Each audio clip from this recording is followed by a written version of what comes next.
Voilà, bonjour frères et sœurs, ça fait plaisir de vous retrouver ce matin pour une nouvelle session où nous allons partager la parole de Dieu. Merci pour ce temps magnifique de louange et d'adoration. Dieu siège toujours au milieu de la louange de son peuple. Amen. Et vous partagez un témoignage en quelques secondes. Ça m'est arrivé au début de ma conversion, où j'étais dans la tente de louange dans une église non charismatique, c'est comme ça où je suis né de nouveau là-bas, et pendant la louange, Dieu s'est permis de faire partir un mauvais esprit en moi. Donc j'étais en train de louer Dieu, tout d'un coup j'ai senti une bébête qui est montée de l'intérieur, et j'ai fait wouak, et c'est fini, et voilà, j'étais libéré de quelque chose, vous voyez. Dieu libère de la louange, amen. Alors, c'est magnifique, il est le divin libérateur, voilà. Seigneur, merci pour ta présence. On te remet cette journée, on te remet cette session, on te remet les autres sessions, afin que tout soit pour ta gloire et conduit par toi, Seigneur. Nous t'invitons, Saint-Esprit, à venir dans ce lieu. Nous scellons cet endroit par le sang de Jésus et nous proclamons toujours que Satan est vaincu et que Jésus-Christ est Seigneur à la gloire de Dieu le Père. Nous proclamons un ciel ouvert. Nous proclamons que là, il prie, Seigneur, la haie et la liberté. Dans le nom de Jésus. Amen et Amen. Gloire à Dieu. Hier, notre frère Cyril a partagé une partie de son témoignage. Voilà, c'était un témoignage Beethoven parce qu'il était inachevé. On s'est réjouit d'entendre la suite ou voir la suite. Moi, je ne vais pas partager mon témoignage, mais je vais vous dire où vous pouvez le trouver. Vous pouvez le trouver sur ma chaîne YouTube. Vous mettez Martin Charton avec espace. Et vous avez une centaine de vidéos, dont mon témoignage de conversion. Voilà, en 11 minutes et les poussières, c'est prévu court pour que vous puissiez le partager. Ça peut être un outil de travail. Voilà, pour vous encourager et pour pouvoir faire pour l'évangélisation. Voilà. Donc, hier on a parlé sur le discernement de l'esprit, la divination, la prophétie et différents autres aspects qui sont très intéressants. Et aujourd'hui, nous allons parler de l'onction. Amen. Voilà. Voilà. Comme dit un pasteur africain, l'onction détermine la fonction. Amen. Amen. Et l'opposition prouve ta position et ton attitude révèle ton altitude. Amen. Donc le titre du message de ce matin s'intitule « Une onction pour la mission ». Amen. Amen. Voilà. Avec Dieu, c'est pas mission impossible, mais c'est mission possible. C'est parfois nous qui sommes impossibles, mais Dieu fait avec nous. Amen. Et Dieu a donné à chacun d'entre nous une onction. On a tous le Saint-Esprit. Amen. Alléluia. Si on est enfant de Dieu, si on est né de nouveau, la Bible est claire. Celui qui n'a pas l'Esprit de Dieu ne lui appartient pas. Amen. Mais celui qui a l'Esprit de Dieu qui est en nous, Abba, Père. Amen. Et le Seigneur nous baptise de Saint-Esprit de feu. Amen. C'est intéressant. Il y a quelques années en arrière, je me suis converti en 1989. Et puis après, il y a eu la rencontre avec la personne du Saint-Esprit. Et ça s'est passé de mon lit. Voilà. Ma conversion s'est passée de mon lit. Le baptême Saint-Esprit s'est passé de mon lit. Vous voyez, pour moi, c'était une véritable liturgie. J'étais dans le beau drap, mais le Seigneur est venu quand même. Et le Saint-Esprit est venu, il a enveloppé moi et mon lit. Et tout d'un coup, j'ai senti une présence. Et ce n'était pas Jésus, ce n'était pas le Père. C'était le Saint-Esprit. Et ça a passé comme un fun, un sèche-cheveux pour les dames. Voilà. Ça fait un peu, pas le bruit, mais la même manière sur la peau, la sensation, ça fait... Voilà, et j'étais scanné par Dieu, hein. Amen, alléluia. Et là, j'ai compris que le Saint-Esprit était là, je ne vous ai pas bougé. Et puis, le Seigneur m'a dit, sois normal. J'ai dit oui, je ne comprenais pas ce qui arrivait. Et puis, le Saint-Esprit m'a visité depuis la tête. Et j'ai senti une présence. Voilà. Et je n'avais pas demandé, et c'est lui qui s'est révélé à moi. Et après, une année après, j'ai découvert le Père Céleste. Amen. Je savais les versets sur le Père, que Dieu est mon Père, etc. Mais tout d'un coup, j'étais en train d'écouter une prédication de ma chambre. À l'époque, je vivais chez mes parents. Et tout d'un coup, le Saint-Esprit m'a révélé le Père. Il y a eu comme des braises de feu qui sont venues de mon cœur. Et pendant 3 jours de suite, que j'allais travailler avec mon scooter en Suisse, je pleurais sur mon scooter et je criais « Papa, papa, papa ». Vous voyez. Donc, c'était quelque chose de particulier. J'ai eu une révélation de Jésus à la conversion. Après, j'ai rencontré la personne merveilleuse du Saint-Esprit. Et après, j'ai rencontré le Père. Amen. Et ça vaut la peine de pouvoir avoir une révélation de qui est Dieu. Amen. Parce que le peuple qui sera fort, c'est celui qui connaîtra son Dieu. Amen. Et connaître, c'est pas seulement intellectuellement. C'est vivre des expériences avec Dieu. On doit le connaître à travers sa parole. Moi, j'aime la Bible, hein. J'aime les dons de l'esprit. Et je suis un homme de la parole. Amen. Voilà. c'est merveilleux, parce que la parole me purifie, la parole me garde dans la sécurité. Pour tous ceux qui ont un appel de prophète ou d'apôtre, la parole de Dieu nous garde dans la vérité. La parole de Dieu nous garde dans la sécurité. La parole de Dieu nous purifie et la parole de Dieu donne la foi. Amen. Tout ça à la fois, c'est fantastique. On voit des résultats. Oh, pardon. C'est pas grave, c'est pas grave.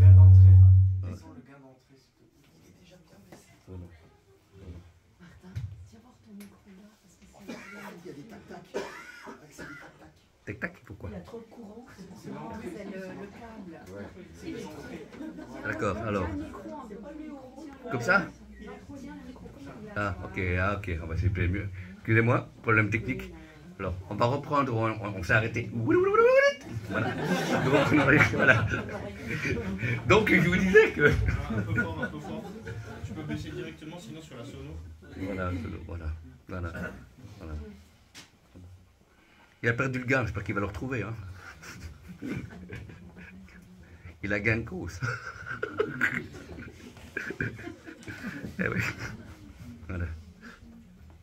Maintenant qu'ils finissent, je disais, il y a un jour un frère coréen qui est venu nous visiter dans l'assemblée en Suisse. Voilà. Et puis les frères ont dit, c'est spécial ce matin, on était vraiment de l'unité. Moi, il dit, c'est normal parce que le coréen. Voilà. Comme ça. Comme ça, il n'y a pas de sushi à se faire. Donc,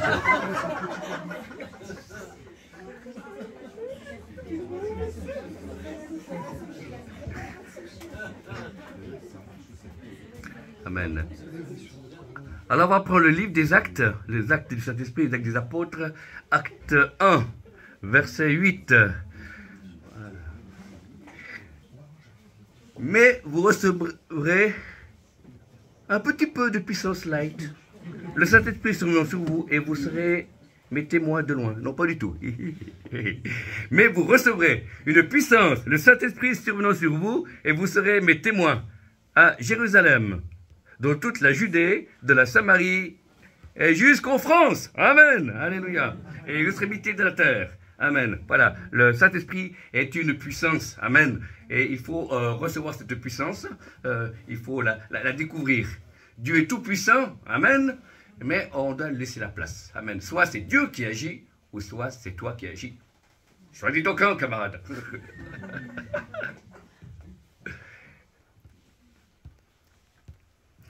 Dieu est tout le temps puissant. Amen. Mais nous, on doit être ouverts pour laisser la puissance nous traverser. La puissance ne nous appartient pas. Amen. C'est Dieu qui l'a fait couler par grâce au travers de nous, au travers de chacun de ses enfants, et en particulier des 5 ministères. Amen. La puissance, on ne peut pas la stocker. Ah, dommage. Non, voilà. Il est éternel présent. Donc c'est pour ça qu'on dépend de lui, de sa puissance. Un pasteur me disait en Suisse, je n'ai pas besoin de plus de puissance, j'ai simplement besoin que la puissance se manifeste au bon moment. C'est vrai. Amen. Et la puissance de Dieu va se manifester d'après votre mission. Amen. Donc, c'est-à-dire que Dieu va donner une autorité, une puissance pour qu'on puisse le servir. Amen.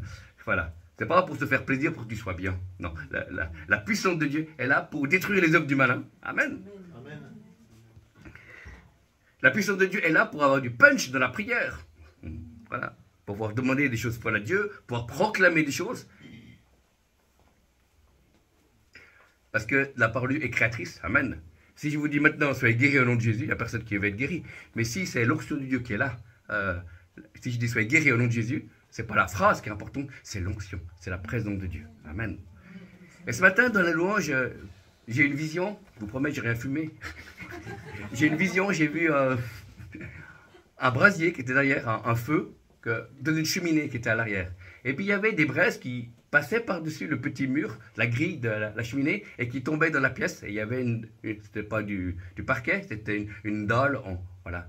Et c'est comme si ce matin ou aujourd'hui, eh ben, le Seigneur va permettre que quelques braises de son foyer nous touchent. Et ce feu, c'est vraiment le feu du réveil. Pas dans la quantité, mais dans la qualité. Et j'ai vraiment reçu dans l'esprit que le Seigneur aimerait enflammer nos cœurs, il aimerait nous embraser, il aimerait nous baptiser cet esprit et de feu. Parce que l'Église manque de feu, manque pas de connaissance, elle manque pas d'autorité, elle manque de feu, il manque de passion. Le feu et la passion sont les clés du réveil, pour maintenir un réveil. Amen. Dieu ne demande pas qu'on soit parfait, on ne peut pas être parfait, il aurait abandonné, mais Dieu veut qu'on soit obéissant, et c'est pour vous et pour moi. Amen. Et on a besoin de passion et de feu. Amen. Et le feu et la passion, c'est pas la même chose. Le feu, c'est la puissance. Il y a des fois quelque chose qui nous pousse à aller vers Dieu, qui nous pousse à servir Dieu. Il y a quelque chose qu'on ne peut pas expliquer. C'est là, et on le fait, et Dieu est avec nous. Amen. Voilà. Ça, c'est le feu. Et la passion, c'est nos motivations. C'est ce qu'on désire le plus. Voilà. Alors, parce que je sais qu'au début, moi, j'aimais Dieu, mais je n'étais pas un passionné de Jésus. Hein, j'étais quand même sauvé, né de nouveau, baptisé de l'esprit. Je parlais un petit peu en langue, mais j'avais d'autres choses dans la vie. J'avais les loisirs, j'avais d'autres choses qui... Voilà. Dieu n'était pas en premier, mais je le connaissais, et puis je le bénissais, et je continuais à avancer avec lui. Et puis tout d'un coup, il s'est passé quelque chose. J'aime bien, c'est tout d'un coup avec Dieu, c'est que le Saint-Esprit est tombé sur moi, et tout d'un coup, il y a eu des désirs qui sont partis, des désirs charnels, des choses qui, voilà, pas forcément des péchés, mais des choses qui sont de second ordre, voilà. Que si on les fait, on passe simplement notre temps. Mais ce n'est pas forcément des péchés, des choses, mal choses, non. Et j'ai compris, c'est des priorités que Dieu a réajustées. Amen. Et depuis là, il y a une nouvelle passion qui est venue. Amen. Parce qu'avant, passion autre chose. Hein. Mais maintenant, je suis passionné pour Jésus. Amen. Et comme dit l'apôtre Paul, Christ nous a saisis. Voilà, amen. Il nous a saisis. Amen. C'est saisissant. Hein. Amen. Quand on y pense. Mais la passion de Jésus vient quand on est proche de lui. Amen. Alléluia. La passion de Jésus, c'est comme le flirt. Une fois que tu veux aller plus loin, il faut aller plus près. Amen. Donc, c'est pour ça qu'avec Dieu, il faut être plus près. Pour être brûlé pour lui. Amen. Voilà. C'est Charles Pujol qui disait brûler pour Dieu et les gens verront voir flamber. Amen. Alléluia. Gloire à Dieu. Et nous sommes secs, de chez sec, mais parce qu'on a du bois sec, c'est nous, notre cœur, on doit être enflammés par lui. Amen. Voilà. On doit pas avoir une étincelle de vie divine, mais on doit brûler. On doit devenir un buisson ardent. Amen.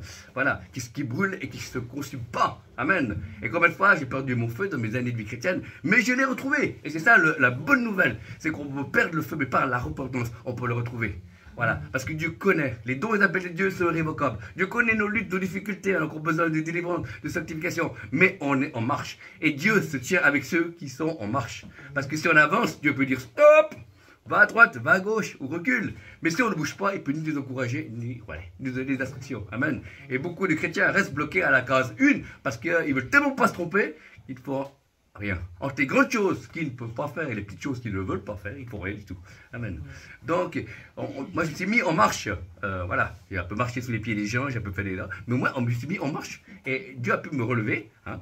C'est pour ça que devant vous, quelqu'un qui a versé verset, le juste tombe 7 fois, il se relèvera toujours. Amen. Voilà. Et Dieu m'a relevé, Dieu m'a guéri, Dieu m'a sanctifié, Dieu m'a corrigé avec amour. Et j'ai pu avancer.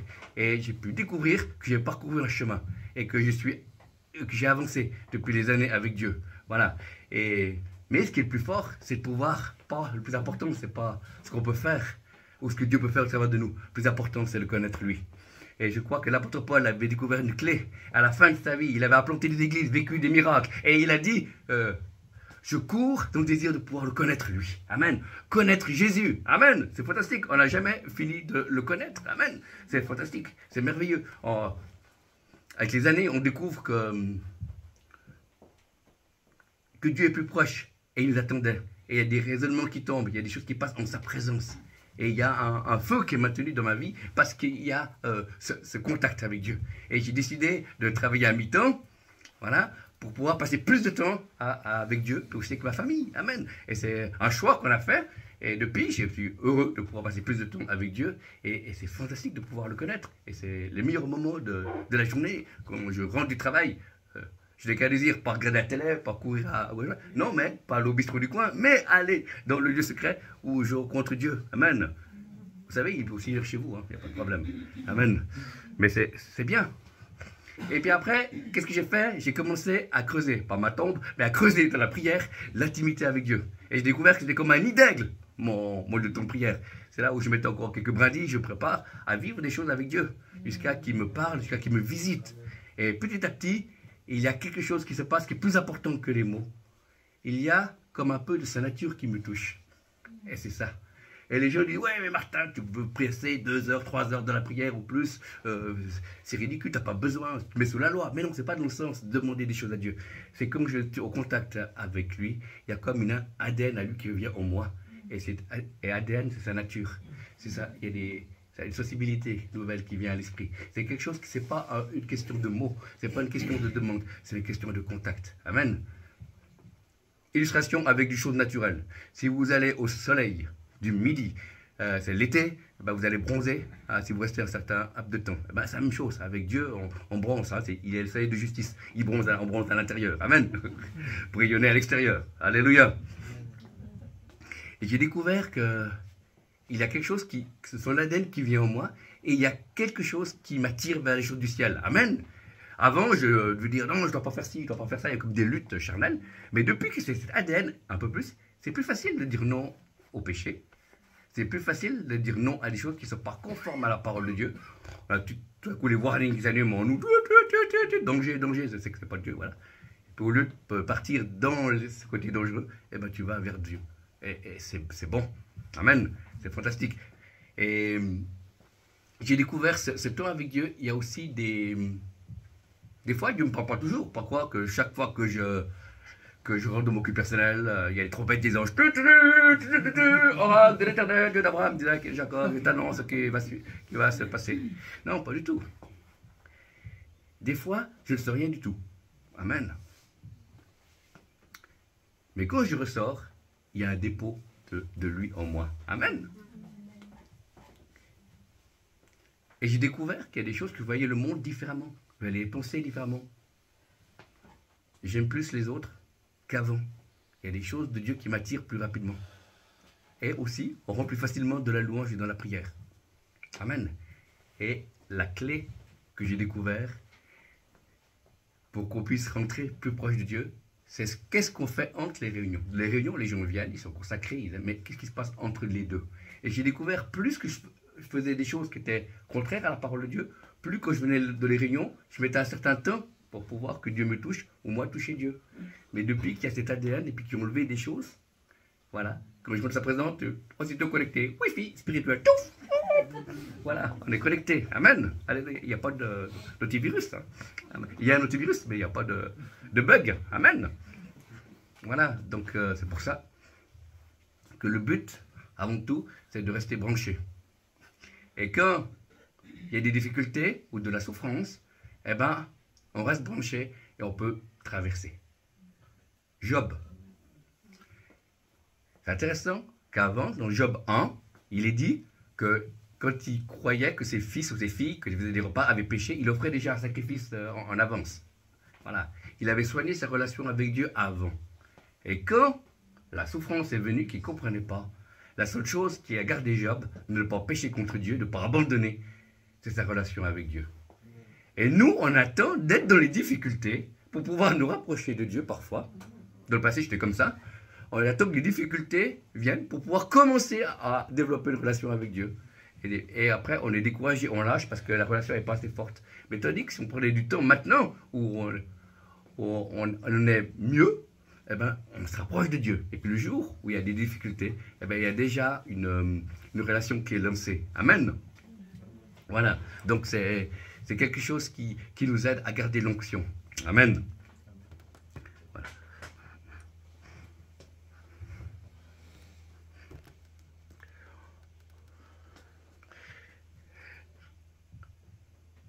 La puissance de Dieu se manifeste pour les œuvres du malin, on l'a vu, pour la guérison, pour chasser certains démons. Il faut la puissance de Dieu. Et des fois, la puissance de Dieu se manifeste sans rien qu'on fasse. Voilà. C'est un homme de Dieu qui m'a raconté cela. Il a vécu une fois en Europe, une fois en Afrique, où la présence de Dieu était tellement forte pendant la réunion qu'une personne de la fauteuil roulant s'est levée sans qu'on ait besoin de chasser ou proclamer ou prier pour elle, tellement que la présence de Dieu était là. Voilà. C'est la présence de Dieu qui fait la différence. Amen. C'est pas France Inter, hein. C'est la présence de Dieu qui fait la différence. Voilà. Donc, cette puissance, elle est pour chacun de nous. Voilà. Mais on ne doit pas rechercher la puissance de Dieu. Beaucoup de chrétiens veulent la puissance, mais on doit rechercher le Seigneur des Seigneurs. Amen. Beaucoup de gens cherchent les mains de Dieu, mais peu cherchent le cœur de Dieu. Amen. crois que c'est un prophète qui disait ça. Hein, beaucoup de chrétiens cherchent les mains de Dieu, les bénédictions de Dieu, au lieu de chercher le cœur de Dieu. Amen. Et si on cherche le cœur de Dieu, frères et sœurs, eh ben, à un moment donné, cherchez premièrement le royaume de Dieu et sa justice. Et toute chose, ça donne par-dessus tout. Donc, pour toute chose, il y a sa puissance, il y a son discernement, il y a son amour. Amen. Et on le recherche lui, pas seulement pour qu'il nous bénisse, mais parce qu'on cherche, on veut le découvrir. Amen. On doit être des aventuriers de la présence de Dieu. Amen. On doit rechercher Dieu en toute chose, à tout moment. Amen. Comme je l'ai dit hier, on ne voit pas les démons partout, mais on voit Dieu partout. Amen. Alléluia. Et des fois, on est arrêté par nos 5 sens. Amen. On doit des fois marcher par la foi, en disant, mais des fois, je ne sens pas l'onction et Dieu est quand même avec moi. Il y a un homme de Dieu qui s'appelle Benny Hinn. Il a expliqué que les plus gros miracles qu'il a vécu, c'est quand il sentait rien. Il a vu Dieu agir autour de lui, des paralytiques se lever ou des cancers disparaître, et il ne sentait rien. Et des fois, dans des maladies un peu style asthme ou diabète, eh ben, il sentait qu'il y avait une force qui sortait de lui. Et il disait, je suis sûr que la personne est guérie. Voilà. Mais le plus gros miracle, c'est que tu ne sentais rien. Amen. Le principal, c'est pas sentir, le principal, c'est que Dieu agisse. Amen. Et on a besoin de voir dans nos églises, dans nos groupes de prière, la présence de Dieu et la puissance de Dieu. Amen. La présence de Dieu n'est pas la puissance de Dieu. Amen. On peut avoir une bonne louange, avoir une présence de Dieu, et puis après, il n'y a rien qui se passe. Des fois, je m'attendais qu'il ait des paroles prophétiques ou qu'il ait des dons qui se mettent en marche, mais rien du tout. Donc, on a vécu une bonne louange, donc il y a une présence de Dieu qui est là, mais dans certaines familles d'église, on n'a pas appris qu'il fallait utiliser cette présence pour pouvoir exercer les dons, pour pouvoir aller plus loin. Amen. Mais la présence de Dieu précède souvent la puissance de Dieu et les paroles de Dieu. Amen. C'est pour ça que la majorité du temps, après les temps de louange, beaucoup de chrétiens reçoivent des paroles prophétiques. Certains les donnent, d'autres les gardent pour eux, ça leur parle. Pourquoi? Parce que c'est là où on se détourne de nous-mêmes et on regarde à Jésus. Et Dieu siège toujours au milieu de la louange de son peuple. Amen. Et Dieu peut nous parler, Dieu peut nous visiter, Dieu peut agir puissamment parce qu'il est Dieu. Amen. Alléluia.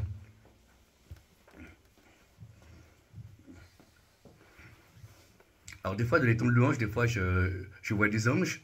Voilà. Ça. Mais plus souvent, je les entends. Amen. Je ne les vois pas, mais j'entends les bruits d'ailes. Ça c'est impressionnant. Mais c'est beau. Amen. On reçoit le paix de Dieu. Et voilà. Et les anges, ils sont là pour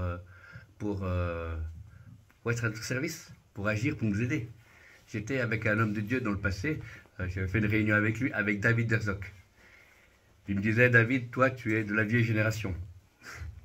Alors moi, j'allais vers les gens, je leur posais les mains, les gens recevaient ou tombaient pas. Et puis il dit, ah, tu te fatigues, regarde comment je fais. Puis il lui disait, l'ange, tu touches la 3e personne au fond. Personne tombait. Il disait, l'ange, s'il te plaît, tu touches la personne au 6e rang. Voilà. Tu touches la dame qui est là-bas. Puis voilà. Puis toi, Martin, c'est plus simple comme ça. Moi, je courais de la salle pour poser les mains. Voilà, bref. Mais le principal, c'est que Dieu agisse. Amen. Et on a besoin d'avoir une atmosphère pour croire que les anges sont là. Amen. Et ils sont là pour guérir, pour fortifier, pour visiter les gens. Amen.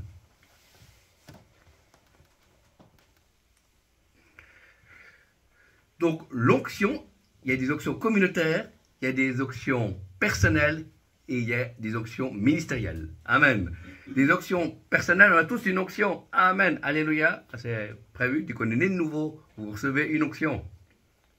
Vous avez une petite onction, mais qu'elle doit grandir. Amen. Mais c'est à vous de la faire grandir en servant. Amen. Après, il y a l'onction communautaire. L'onction communautaire, c'est, imaginons que il y avait eu quelques années passées, ouais, pas mal d'années en arrière, j'étais à Grenoble, chez un homme de Dieu qui s'appelait le pasteur Pierre Tuchel, et il avait invité un orateur américain, puis il prêchait sur le domaine prophétique, et puis au bout d'un moment, le pasteur Pierre Tuchel est venu sur l'estrade, et il a dit, attendez, c'est très bien ce que vous prêchez, alors juste faire une petite parenthèse, il a pris le micro et a dit, je ressens que l'Esprit de Dieu est là au milieu de nous, et maintenant il veut guérir. Et pourtant, le frère américain ne parlait pas sur la guérison, il parlait sur le prophétique. Et il disait, il y a des personnes qui ont des problèmes de dos, c'est maintenant que c'est la guérison. Elle a demandé à plusieurs personnes de se lever, tous ceux qui ont des problèmes de dos, et il a pris autorité, et puis après, il a dit, est-ce qu'il y a des gens qui ont été guéris? Et il y avait à peu près, en tout cas, une vingtaine de personnes sur les 50 qui étaient levées, qui ont été guéris instantanément du problème de dos. Et après, il a redonné la parole au frère. Il a dit maintenant, on continue l'enseignement. Vous voyez, amen. Et c'est ça une sensibilité au Saint-Esprit, c'est ça une onction communautaire. Amen. Que si on est tout seul, on va avoir une onction.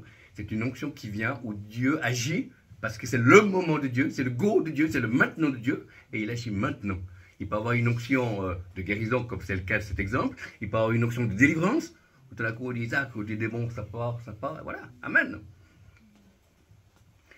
Il peut avoir une onction prophétique, tout d'un coup il peut avoir une centaine de paroles prophétiques, ou parce que c'est une onction qui est particulière.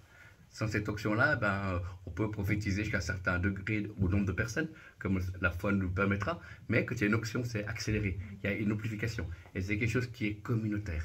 Il peut y avoir une onction de miracle aussi, où à certaines réunions, il y a plus de miracles, même si c'est des petits, en quantité, parce qu'il y a une onction miraculeuse. Et ça, il faut être sensible au Saint-Esprit.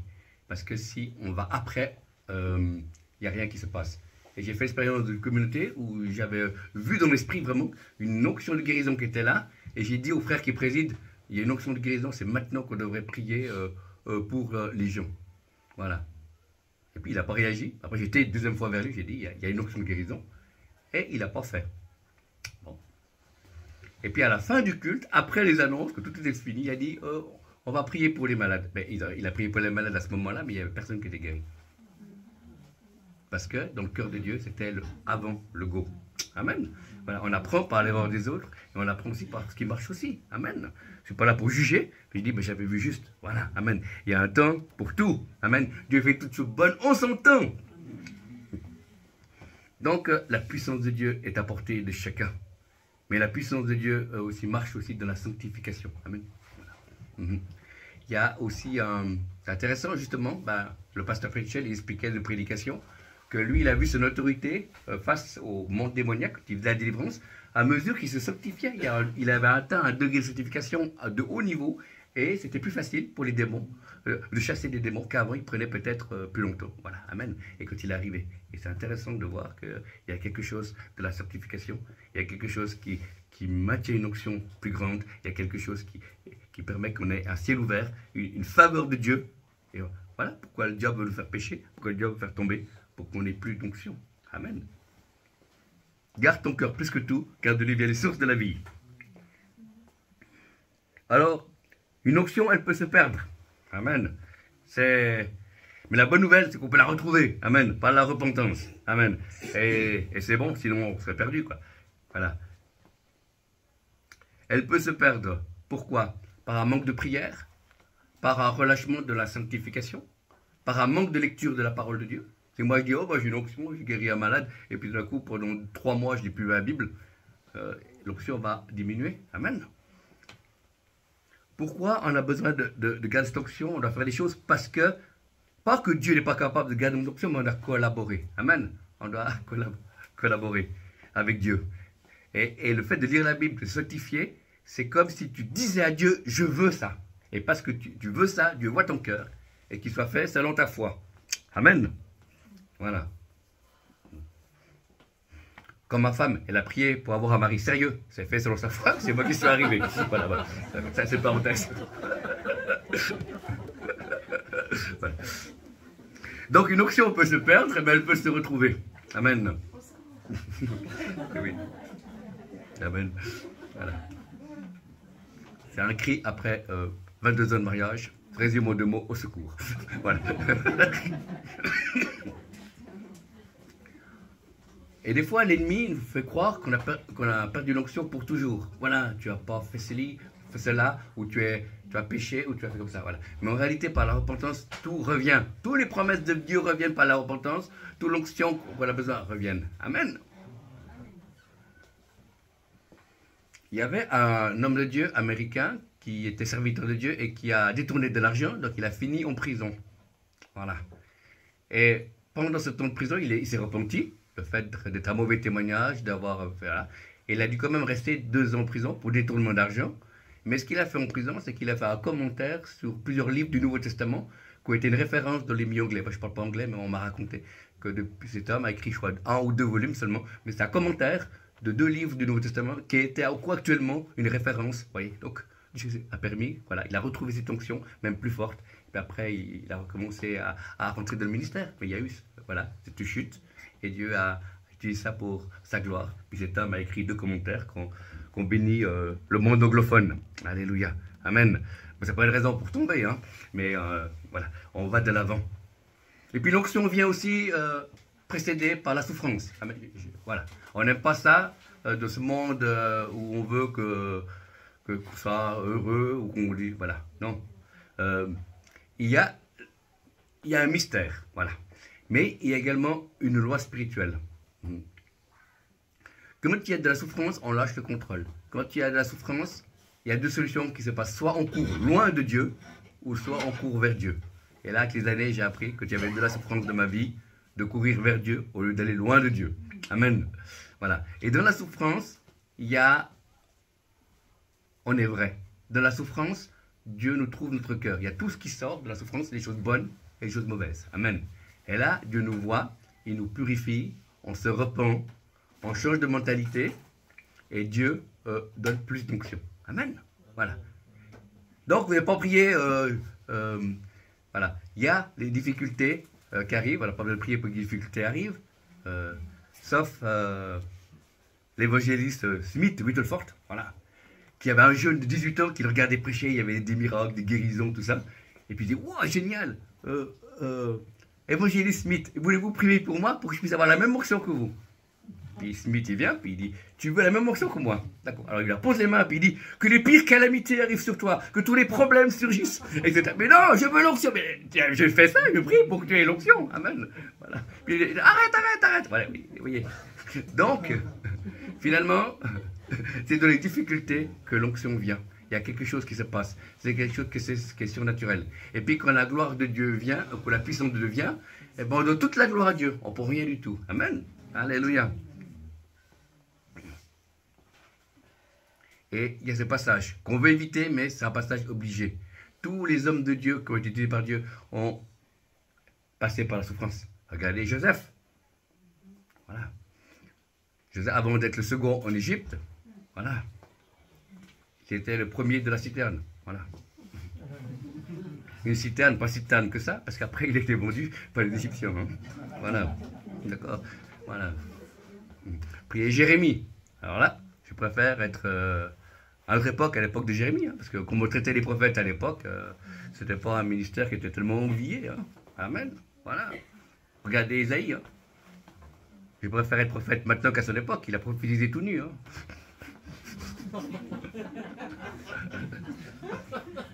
Voilà.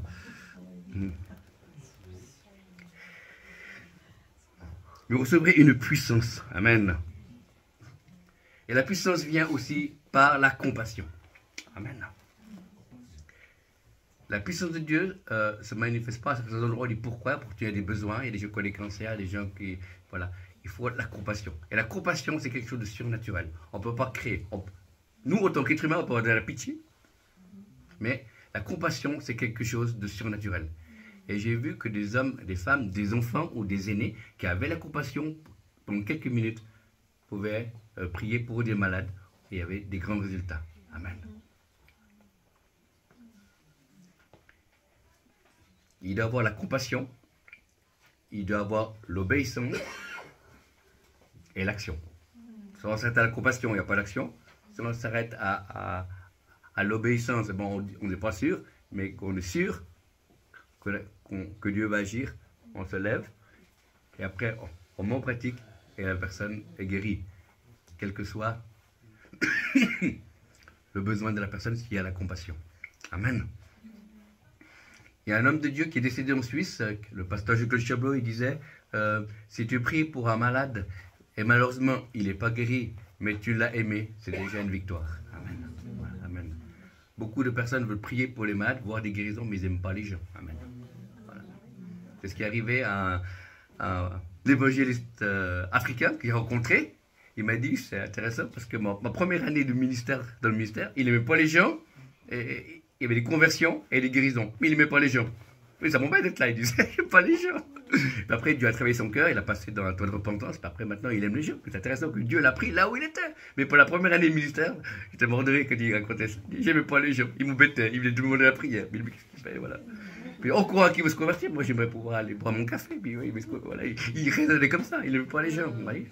voyez, amen. Vous voyez, lui, il n'a pas un ministère pastoral. Hein. Amen. Voilà. Mais c'est un authentique ministère parce que Dieu l'a appelé. Amen. Et puis si on est appelé de Dieu, eh bien Dieu fera tout pour qu'on puisse rentrer, si on le désire. Amen. Il y a un prophète africain que j'ai rencontré qui m'a raconté que sa maman avait reçu comme quoi il allait être un prophète, qu'elle allait voyager parmi les nations africaines, un petit peu en Europe. Voilà. Et quand il est né, à l'âge très rapidement, à l'âge de 4-5 ans, il a reçu une maladie. On ne sait pas de quoi. Et il a fini en chaise roulante pendant 1 année ou 2 ans. Et sa maman me dit, c'est pas juste, Dieu, tu m'as promis que mon fils allait être prophète, qu'il allait voyager parmi les nations africaines et un petit peu en Europe. Et il est en chaise roulante. C'est pas normal. Donc il a réuni 5-6 femmes de l'église et ils ont prié pendant 1 année. Pour proclamer, mais il a des promesses sur la vie de cet enfant. Voilà. 1 année après, en culte, pendant la louange, cet enfant s'est levé de la chaise. Amen. Parce qu'il avait une destinée. Il était prévu être prophète pour une partie de la communauté africaine et un petit peu en Europe. Amen. Et la maman avait reçu ça, était sûre, de chez sûre, et c'est pour ça qu'elle a dû battre pendant 1 année. Et puis après, ça s'est passé. L'enfant a été guéri, il a pu rentrer dans le ministère. Amen. Des fois, nos luttes nous montrent aussi qu'on est aussi appelé. Amen. Voilà. Il y a beaucoup d'appelés et peu d'élus. C'est-à-dire qu'il faut aussi répondre. Dieu ne va pas te poursuivre en disant « Je t'en supplie, hey, viens, j'ai besoin de toi, il manque un pasteur en France, viens s'il te plaît !» Non. Dieu nous laisse libre. Amen. Il a permis à l'être humain d'avoir une volonté, de dire oui à l'appel de Dieu ou pas. Amen. Parce que des fois, il se passe ça, il y a ceux qui ne sont pas appelés, qui se mettent en marche, et puis ceux qui sont appelés, ils ne mettent pas en marche. Voilà. Comme dit mon ami le prophète Michel Chevalier, le diable croit plus à votre appel que certains chrétiens. Amen. C'est pour ça qu'il les embête. Amen. Et oui. Des signes comme quoi t'es appelé, automatiquement, c'est vouloir passer du temps avec Dieu, passer du temps de la louange, et puis t'attends pas. Ton pasteur te dit sans arrêt, tu dois mettre les chaises à l'église ou tu dois servir, tu dois évangéliser. Automatiquement, quand tu es né d'en haut et que tu as un appel, tu te mets en marche. Tu commences déjà à servir. Moi, j'ai servi n'importe où dans l'église. Après, j'ai fait un peu partie d'un groupe d'évangélisation où j'ai appris le combat spirituel, travailler avec d'autres chrétiens, dire la vérité. Et ça m'a préparé pour mon service prophétique. Amen. Voyez. Donc, je ne savais pas qu'il allait être appelé tout de suite dans cette dimension-là, mais ça a mis du temps. Vous voyez, dans les actes 6, d'abord, Philippe et Étienne sont des diacres, ils servent d'abord aux tables. Mais c'est le début, c'est la plateforme qui les permet d'aller dans les ministères. Comme certains s'appellent pasteurs, c'est une voie de passage. Amen, ils ne doivent pas rester là. Après, ils s'appellent être évangélistes ou prophètes ou apôtres. Amen. Et beaucoup, des fois, de personnes s'arrêtent au ministère pastoral. Voilà. Et il y a eu une réunion en Suisse où un prophète a dit en Suisse, il y a dans cette salle 2 hommes de Dieu qui sont à un poste pasteur et Dieu l'appelle être évangéliste itinérant. Parce que vous avez peur à cause de l'argent, vous vous bloquez dans ce ministère pastoral et vous êtes frustré. L'Église est moyen à passer mon peuple. Moi, j'agis d'après ma parole et les cœurs. Et vous êtes malheureux. Et ce prophète appelait ces 2 personnes à abandonner le ministère pastoral pour entrer dans un ministère itinérant évangéliste. Amen. Voyez.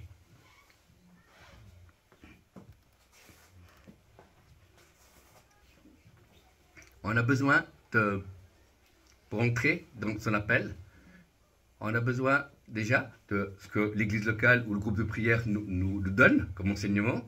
Et après, on a besoin d'enseignements spécifiques, c'est-à-dire des séminaires, soit si vous appelez la délivrance ou la relation d'aide ou l'évaluation. Il y a des séminaires spécifiques que j'ai suivis aussi, beaucoup. Je me suis dit un jour, je vais me marier.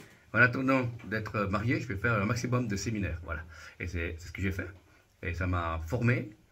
Voilà. Certains disent, mais les séminaires, ça ne sert à rien. C'est à un moment donné, il y a beaucoup de choses. Puis après, on n'a plus rien. C'est faux.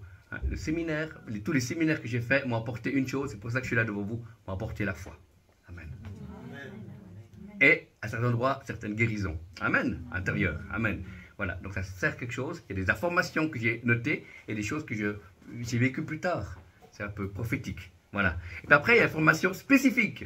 Voilà. Que ça fait partie d'un Voilà. Vous trouvez quelqu'un qui a un père ou une mère spirituelle, quelqu'un qui a la même onction. C'est-à-dire que si quelqu'un est appelé à un ministère apostolique ou prophétique ou de chantre, eh ben, vous trouvez quelqu'un qui sent déjà ça. Voilà. Un père ou une mère spirituelle, la définition, c'est quelqu'un qui a été là où toi tu dois aller. J'aime beaucoup ces définitions.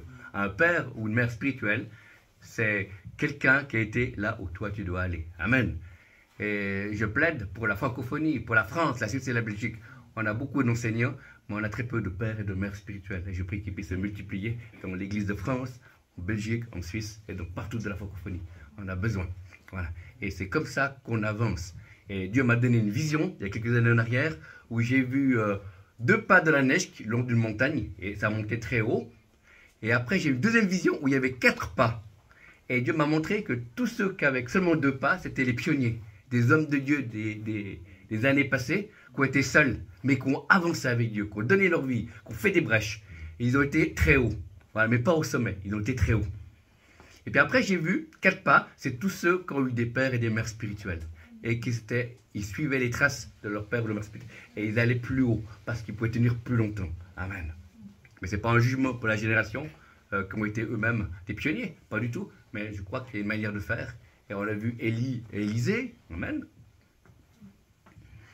Donc c'est intéressant de voir qu'il y a une formation prophétique. Voilà. La définition, pardon, de père et mère spirituel. Oui, père et mère spirituel, la définition, je répète, pour ceux qui prennent des notes. Un père ou une mère spirituelle est quelqu'un qui a été là où toi tu dois aller. Quelqu'un qui a été là où toi tu dois aller. Amen. Et c'est pour ça qu'on a des fois besoin d'un père ou une mère spirituelle pour une période, pour un temps. Voilà.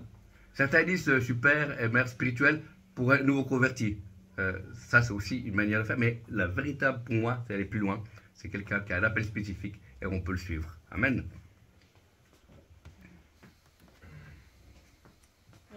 Une maman et un papa spirituel, ils peuvent avoir plusieurs enfants derrière ou généralement Non, mais ils peuvent avoir plusieurs. Oui, ils peuvent avoir plusieurs. Voilà. Voilà. Je crois qu'on peut avoir plusieurs, et tout dépend des relations qu'on a. Des fois, moi j'ai aussi des personnes que j'encourage qui sont à distance, qui ne viendront jamais en Suisse par Zoom. Voilà, donc c'est aussi un aspect où j'encourage. Voilà. Et puis il y a ceux qui viennent avec nous, et voilà, que je fais un peu de place sur la plateforme dans certaines églises en Suisse. Je prends des hommes ou des femmes avec moi, où je les laisse exercer de la prophétie après, une fois que j'ai prêché. Voilà. Mais on ne peut pas en prendre 1000. Hein. Voilà. Attends. L'important, ce n'est pas la quantité, l'important, c'est la qualité. Amen. Élie n'a pas a eu une école, mais il a particulièrement pris du temps pour Élisée. Amen. Et puis, il était vraiment son successeur. Amen. Élie qui est parti de l'échelle de feu. Hein. Voilà. Parce que le nom de famille d'Élie, c'est Copter, parce que Élie, Copter.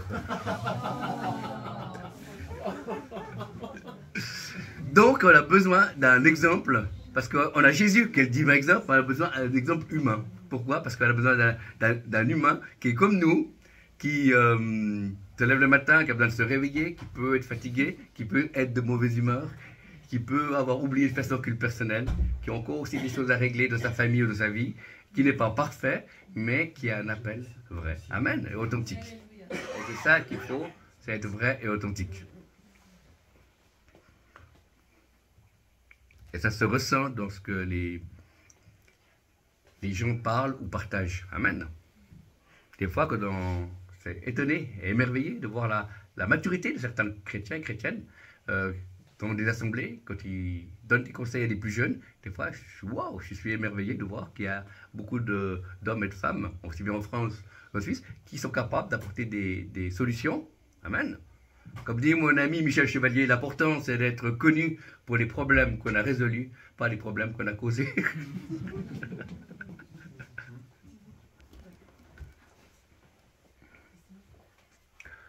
Ensuite, pour garder l'onction, le troisième point, on a vu la puissance de Dieu, elle peut se perdre, mais elle peut se retrouver. Pour la garder, c'est vraiment amour, foi et humilité, et sainteté. Et c'est vrai, il est plus facile de laisser couler la puissance que aimer les gens. On a vu cet exemple de mon frère l'évangéliste africain, voilà, et on doit aimer les gens. C'est pour ça que Dieu travaille le caractère et la puissance. Amen. Si quelqu'un a beaucoup de puissance et un mauvais caractère, il y a un petit problème. Voilà. C'est pas que c'est pas un homme ou une femme de Dieu, mais il a encore travaillé son caractère. Voilà. Et le caractère nous garde dans l'humilité et nous prouve qu'on est made in céleste. Voilà. J'étais dans une réunion où j'ai prophétisé sur plusieurs personnes, et puis la dernière personne, il y avait plus de Martin que du Saint-Esprit. Hein. Voilà. Après, elle a pris le café dans l'église, et puis elle m'a dit, frère, j'ai quelque chose à vous dire, mais j'espère que vous le prenez pas mal. Quand vous avez prophétisé sur moi, la première partie de la prophétie, ça peut être que Dieu, parce que vous ne connaissez pas ma vie. Mais la deuxième partie, c'était plus vous que Dieu. Amen. Et moi, je n'ai pas dit, aïe de moi, Satan. Non, pas du tout. J'ai dit, ah oui, d'accord, excusez-moi, je vous demande pardon. En tout cas, soyez bénis. En tout cas, je suis content d'avoir quand même pu donner quelque chose qui vous a parlé. Et puis, je vous demande pardon pour l'autre partie qui était plus de moi que de Dieu. Et la personne a reculé d'un pas, cette dame, elle m'a regardé, puis elle m'a dit, ah, bah, vous êtes comme ça, merci pour votre humilité, parce que vous m'avez demandé pardon, je reconnais que vous êtes un véritable ministre de l'Évangile. Amen, voilà. Pas parce que j'étais parfait, simplement parce que le caractère parle aussi. Amen. Voilà. Regardez l'onction. Regardez l'onction. Oui, c'est ça, c'est l'amour, hein, l'amour, pour garder l'onction. L'amour et la foi, c'est pour ça qu'il faut maintenir. Tout ce qui nous arrive contre a pour but de éteindre, descendre notre foi. Amen. Et tout ce que Dieu veut, c'est que notre foi grandisse. Tout ce que l'ennemi veut enlever notre foi. Et c'est pour ça que les échecs de nos vies, les frustrations, les manquements, on ne devrait pas réagir d'une manière négative. On devrait plutôt dire maintenant, avec les années de vie chrétienne, plutôt, eh ben, je dis, il y a un problème là, mais je ne vais pas perdre l'onction et la présence de Dieu. Qu'est-ce que je peux faire pour essayer de résoudre ce problème? Voilà. Des fois, j'arrive à avoir ce raisonnement-là, et puis des fois, je n'arrive pas. Mais on va de gloire en gloire, et je remarque que plus en plus, j'arrive à avoir un meilleur raisonnement. Amen. Qui me permet de garder l'onction et d'essayer de résoudre une situation difficile. Voilà. Et pour cela, je maintiens ma foi en lisant la Bible, beaucoup, et puis en écoutant la Bible, grâce à le téléphone portable, j'ai téléchargé le Nouveau Testament et Proverbes et les psaumes, et je mets dans les oreilles, et j'écoute. On serait étonné le nombre de psaumes et de proverbes qu'on va écouter la journée, quand on fait la queue ou le déplacement pour aller au travail, ou quand on attend. Voilà, c'est pour ça qu'il y a bien des fois écouter la parole. Lire des livres chrétiens, aller regarder, écouter beaucoup des enseignements, des témoignages des autres. J'aime bien écouter les autres aussi, ce qu'ils pensent sur certains sujets. Voilà. Garder une foi vivante. Et quand on me téléphone, Martin, il y a un problème, eh ben, je garde ma foi et je ne tombe pas rupture de stock. Non, mais plutôt, elle est là. Amen. Et comme ça, on peut, pour l'autorité, on peut apporter un conseil, on peut essayer d'aider une personne. Amen. En sachant qu'il y a un dépôt de foi qui est là. L'humilité, c'est accepter, au début, d'être entouré pour pouvoir, à nos jours, à notre moment, nous entourer les autres. Amen. Moi, je sais être entouré de très peu, mais des hommes et de femmes de Dieu qui avaient des bonnes intentions et qui m'ont aidé à grandir dans le ministère. Voilà. À l'époque, j'ai connu Michel Chevalier qui était à Montélimar, dans le Carrefour au Vival. Et, voilà. Et là, j'ai appris le travail en équipe. Oui, j'ai appris pas à écouter la voix de Dieu, parce que je l'avais un peu assimilé avant, mais il m'a enseigné comment travailler avec d'autres, comment donner deux paroles, puis donner le micro à quelqu'un d'autre. Et puis le but, ce n'est pas de prendre le micro le plus longtemps, le but, c'est que l'onction coule. Amen. Et puis en faisant cela avec 10-15 orateurs différents, eh ben, l'avantage, c'est qu'il n'y a pas de végétariat, mais l'onction de Dieu coule. Voilà. Il peut très bien avoir 10 paroles par Cyril et moi je donne 2, eh ben c'est pas grave. Ce qui compte, c'est que Dieu ait parlé. Et je me réjouis encore. Amen. Voilà. Et ça enlève la compétition. Amen. On n'a pas l'esprit de compétition, mais l'esprit de construction et de restauration. Amen. J'ai une question. Comment on reconnaît si on aime les gens ou si on les aime pas? Alors ça, c'est une bonne question. Il y a des gens qui sont bons de naissance. Alors, il faut aimer d'une manière conditionnelle comme Dieu nous aime. C'est que Dieu m'a montré, il m'a dit, Dieu, si tu donnes un conseil à une personne et tu sais que tu as raison et puis la personne n'obéit pas, est-ce que tu vas la détester? Et je dis non. Voilà, et c'est ça, un amour inconditionnel. Déjà, il faut donner d'une manière inconditionnelle. Et Dieu, il est comme ça avec nous. C'est pas parce que Dieu te guérit ou te bénit qu'il veut que tu ailles plus près de lui. C'est un choix. Voilà, c'est un choix. Voilà. Et déjà, en général, quand Dieu nous exauce aux prières ou agit, eh ben, Ça nous pousse à aller vers lui. Amen. Voilà. Ma louange a changé, pas le style, mais la manière de louer Dieu a changé. La première fois où j'ai vu un malade guéri. Après, quand moi j'ai été pardonné, une fois j'étais tombé dans le début de la vie chrétienne, un péché assez grave, et bien quand Dieu m'a ramené, j'ai retrouvé cette communion avec lui, il y avait une louange qui était différente. Et c'est une louange vivante. C'est pas la manière de faire, c'est pas la forme, c'est le cœur. Amen. Garde encore plus que tout de les sources de la vie. Et l'humilité, c'est accepter que Dieu est illimité, mais nous on a des limites. Amen. C'est bien ça. Dieu est illimité et nous on a des limites. Amen. C'est-à-dire que si je viens vous rendre visite de votre église, même si je vois quelque chose qui est une erreur, je ne vais pas me lever et dire oracle de l'Éternel, le Dieu d'Abraham, le Dieu d'Élie, etc. Après dire il y a quelque chose qui ne va pas. Non. Je suis là-bas en visite, je respecte l'autorité, et à la fin du culte, je peux dire, écoutez, il s'est passé un événement de votre église, il m'a semblé que ce n'est pas juste, on discute comme ça, je ne vais pas m'imposer. On a l'autorité où on nous la donne. Amen. Quand on m'a invité ici, l'année passée et cette année, pour apporter des enseignements et des paroles, Juliana m'a donné l'autorité pour le faire. Amen. C'est pas moi qui dis, pousse-toi, c'est moi qui prends la place. Non, pas du tout. Voilà. On a l'autorité là où on nous la laisse. Amen. On commence par un petit peu, Dieu voit là, comment on s'en sert, et puis si on est fidèle dans les petites choses, eh ben, Dieu nous donnera plus. Amen. Et on va de gloire en gloire. L'humilité, c'est aussi pas savoir. Voilà. L'humilité, ça me donne aussi du courage. Des fois, on m'a dit, est-ce que vous avez une prophétie pour moi? Prier pour quelqu'un qui a un réel besoin, et il n'y a pas eu de révélation. Je n'ai pas inventé quelque chose, non. Voilà. J'ai dit non, j'ai reçu, mais je l'ai béni ces personnes, j'ai prié, mais je n'ai pas eu de révélation. Vous voyez, l'humilité accepte. Voilà. Beaucoup de personnes me disent, Martin, toi qui es dans le monde prophétique, est-ce que tu as reçu quelque chose pour le Covid avant que ça arrive? Non, j'ai rien reçu, Dieu ne m'a pas parlé. Amen. Parce qu'un prophète ne voit pas tout, il voit ce que Dieu veut voir. Amen.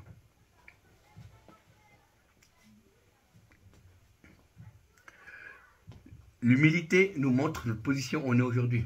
Si on est à la fois pour guérir 2 malades, ben, on ne va pas pouvoir prier pour toute une salle. Amen. Mais on se réjouit qu'il y ait 2 malades de guéris. Amen. L'humilité prouve qu'on est faible, mais que Dieu est fort. Et c'est quand je suis faible, c'est là que je suis fort, dira l'apôtre Paul. Amen.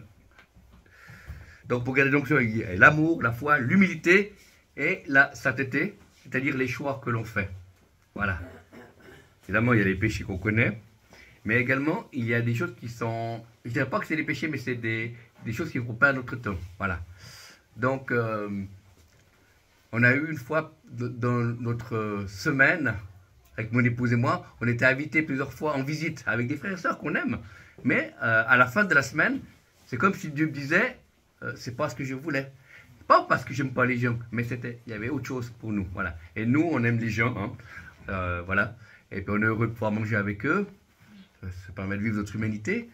Voilà. Mais, voilà, c'est pas dans... Voilà. Et Dieu m'a montré que des fois, je dis, il faut attends, on va attendre. Et des fois, je dis, j'aimerais que tu invites personne ce soir, un autre soir, parce que je sens qu'il y a autre chose. Voilà. Et maintenant, on discute comme ça, et des fois, on le fait, et puis on se rend compte qu'on avait bien fait. Des fois, on peut se reposer, des fois, on peut simplement... C'est une attente parce que Dieu a mis une pensée en gestation, une semence qui doit croître. Amen. Voilà.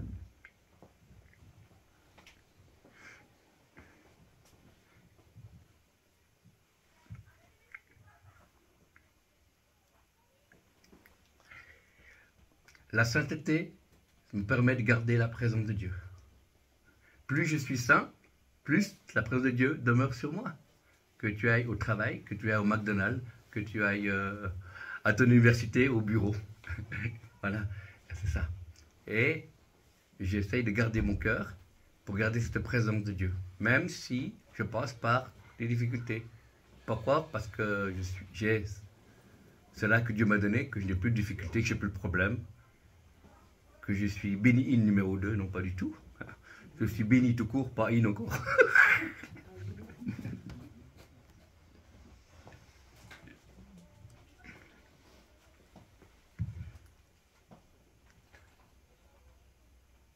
La puissance de Dieu vient aussi par révélation.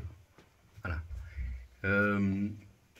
il y a des transferts d'onction aussi, sur révélation, je sens à un moment donné que je dois poser les mains pour transmettre l'onction.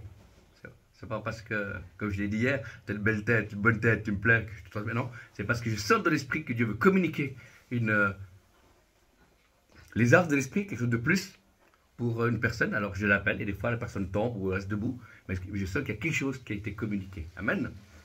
Pourquoi simplement parce qu'on a besoin d'un point de contact. Peut-être que vous avez jeûné pour avoir plus d'onction ou plus de révélation. Et puis, pour que ça vienne, il faut qu'il y ait un point de contact. Amen. Un point où la foi, amen, soit mis en action et on reçoit. Amen. Et ça m'est arrivé des fois, dans certaines conventions, où il y avait un homme de Dieu, où j'allais particulièrement vers un homme de Dieu, pas un autre, parce que Dieu disait va vers lui. Et que la personne m'a posé les mains, il n'y avait pas seulement une bénédiction qui venait, mais il y avait comme une impartition, et ça faisait grandir les dons d'esprit que j'avais en moi. J'avais rien de nouveau, mais comme si les dons étaient un peu plus puissants qu'avant. J'avais des dons light, puis maintenant j'ai des dons normales. Voilà. Amen. Et sur la révélation. Amen. Sinon, il faut accepter la prière de... on ne faut pas être sélectif comme ça, mais quand on reçoit une révélation, j'obéis à la révélation. Voilà. Ça m'arrivait à l'époque où j'étais à la poste, où j'avais reversé mon thé sur le pied. Donc j'étais brûlé le pied. Et puis ce soir, je savais qu'il y avait une réunion, donc j'ai eu quand même mal. Et j'étais à la réunion. Et pendant la louange, le Seigneur dit, va vers le pasteur principal, c'est lui qui va prier pour toi. Il y avait 2 pasteurs adjoints qui voulaient prier pour moi. Je dis non. Ils m'ont dit espèce d'orgueilleux, puis j'ai dit j'ai une idée. Non, j'ai une idée dans la tête. Voilà. Et j'étais vers le pasteur principal, et il a posé les mains, et j'étais instantanément guéri. Amen.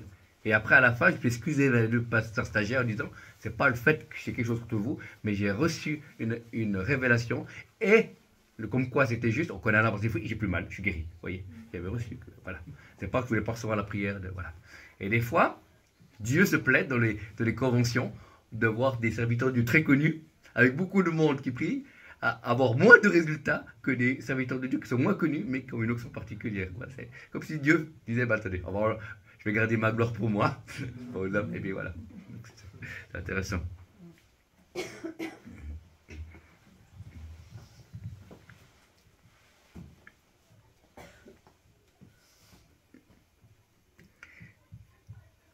La puissance de Dieu ne transforme pas. Hein. C'est la souffrance qui le transforme, c'est l'esprit. Voilà. La puissance de Dieu ne transforme pas. La puissance de Dieu est là où Dieu agit pour libérer, délivrer, guérir. Amen.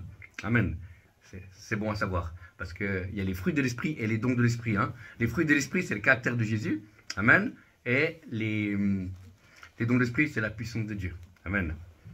La puissance de Dieu nous transforme. Donc, c'est les dons de l'esprit, c'est la puissance. Oui, voilà, exactement. Voilà. Donc, certains disaient que, voilà, c'est ça. Les 9 dons et les 9 fruits de l'esprit. Alors, voilà, Seigneur, je te prie, Seigneur, pour la puissance de Dieu, que les personnes puissent la rechercher, pas comme une idole, mais comme étant la possibilité d'avoir un canal qui est capable de recevoir cette puissance, hein, le temps d'une mission, le temps d'une prière, le temps d'une proclamation, d'une délivrance ou d'une guérison. Seigneur, tu libères la puissance de Dieu pour que mes frères et sœurs qui sont dans la salle puissent avoir cette puissance agir quand il y a un besoin particulier et qu'ils ressentent dans leur cœur que c'est à eux qui vont être les canaux de cette bénédiction ou une flèche de délivrance pour leurs frères et sœurs. Dans le nom de Jésus. Amen. Et pour ceux qui sont venus de nous, qui ont perdu l'onction ou qui croient l'avoir perdu, voilà, je leur dis comme... Paul disait à Timothée, ranime le don qui est en toi. Amen. Voilà. Et puis c'est possible par la repentance, en sachant que Dieu peut redonner l'onction que tu as, que ce soit une onction de prière, une onction d'adoration, d'évaluation. Voilà. Ça peut se perdre avec Dieu, tout peut se perdre, mais tout peut se retrouver. Amen. Et ces derniers temps, même, le Seigneur m'a conduit à me repentir que je perdais ma joie. Amen. Voilà. J'ai fait vers Dieu, puis la joie du Seigneur est ma force, j'ai plus de joie. C'est-à-dire, fais quelque chose, tout le monde pardon, j'ai perdu la joie. Voilà. Vous voyez. Et je l'ai retrouvé. Amen. Ça va être toujours joyeux qu'on ait cette joie. Et puis pour ceux qui veulent garder l'onction, je prie qu'ils puissent grandir de l'amour, la foi, l'humilité et la sainteté. Dans le nom de Jésus. Amen. Soyez bénis. Que le Saint-Esprit vous dérange. Et maintenant, il y aura quelques paroles prophétiques. Amen. Je n'ai pas dit soporifiques, j'ai dit prophétiques. Voilà.